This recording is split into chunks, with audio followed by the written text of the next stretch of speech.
Lawmakers will be back here at the State House tomorrow for what's likely to be a long, tense day of debate over new abortion restrictions. But whatever they decide will likely lead to a long legal battle, ending here at the Iowa Supreme Court. It seems to be a sure bet that there is going to be some sort of legal challenge if this bill is passed again.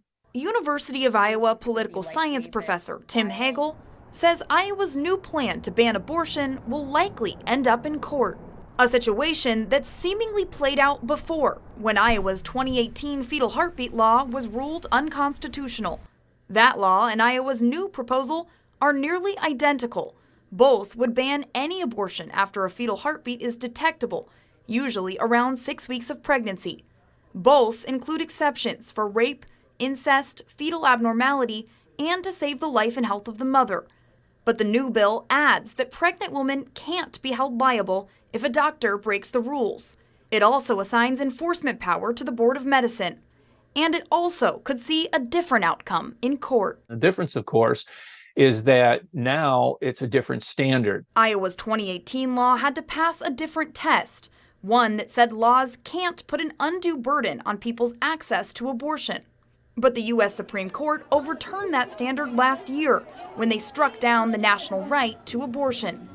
Iowa's new bill would now likely face a different test in court. Without that undue burden standard, we're reduced then to the rational relations standard, which gives legislatures greater ability to pass laws to protect potential life. Hagel says a potential ruling would hinge on how state justices interpret Iowa's constitution. Section 1 talks about inalienable rights and includes things like health and safety and things of that nature. And so it could be that the Iowa Supreme Court can sort of latch onto that word liberty as in the Iowa Constitution as the U.S. Supreme Court did in the federal Constitution. Iowa's new abortion ban is set to take effect immediately if it's passed and signed into law.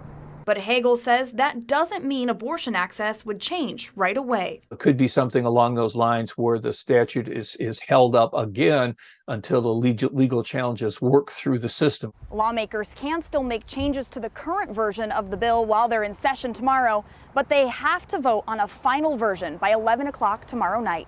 From the State House, Amanda Rooker, KCCI 8 News, Iowa's news leader.